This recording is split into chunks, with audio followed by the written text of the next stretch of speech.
and welcome to another episode of Living Safe and Empowered. I'm Brett Lechtenberg, and I am the anti-bully expert who helps you get rid of your bully problems in 3 days or less.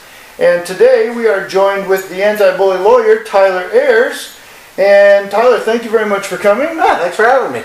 And we've got some great topics for folks today, especially I want you to kind of explain to people that are watching this, if their child is a bully, what could they expect their child to potentially be liable for, whether it's financially, legally, etc., or the parent be financially or legally liable for? Those are good questions. Those are really good questions, because I think all of us, as we try to be attentive parents, are concerned about whether or not our child actually becomes a bully. Right.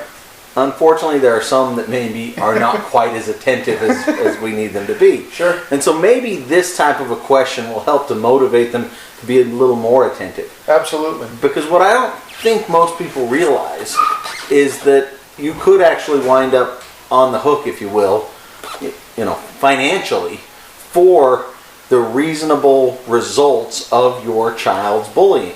Please explain that. It's important. In most circumstances, a parent is not financially responsible for the criminal conduct of their children.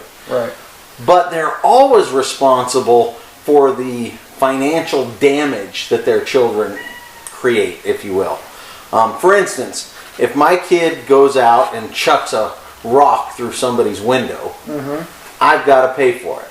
Right. Now, I can make him pay me back. Sure. But I'm responsible for it. Likewise, most homeowners insurance policies, and I would presume renters insurance policies, will cover that kind of damage for your child.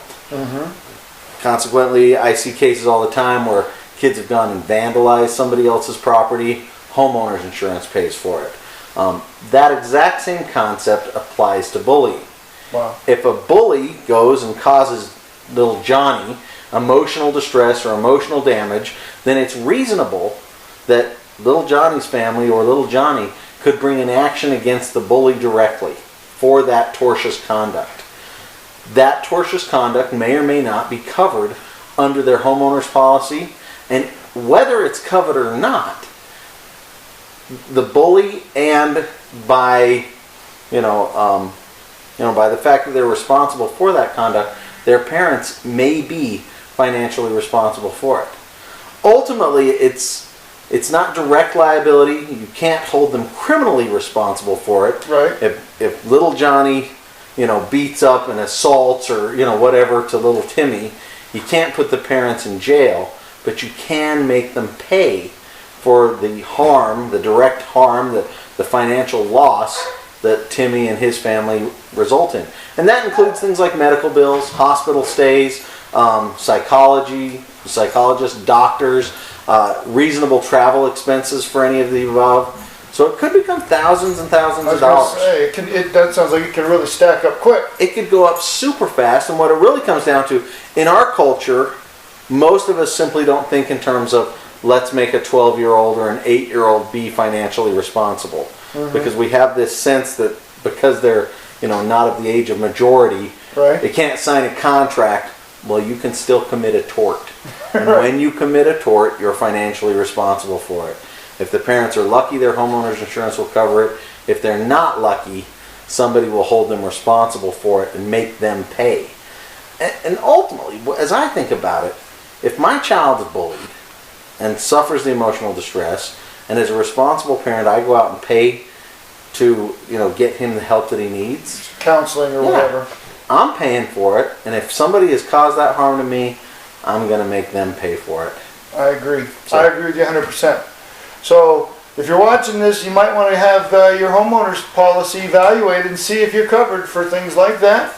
Because that could be very important. Could stack up. Or better yet, sit down with your children and talk to them about what would constitute bullying, and get to know what they're doing, and right, try to make sure that if they're doing anything that could be considered bullying, that you address that and stop it, so that it doesn't result in thousands of dollars. Right. So yeah. Absolutely. Well, Tyler, thank you. That was great information. I appreciate that. Sure. Why don't you tell everybody how they can get a hold of you if they need your services or some advice or whatever? Sure. My name's Tyler Ayers. You're welcome to give me a call at 801-255-5555 or check out my website. It's www.ayerslawfirm.com. That's AYRES lawfirm.com, or you can always find me at the antibully-lawyer.com as well. Thank you very much. Well, thank you, Tyler. As always, if you would like a free copy of our report for parents on how to handle a bullying situation at school, feel free to click the link below and you can get that. And we will include Tyler's information in this video as well. So that's what we have for today. So until next time, live a safe and empowered day.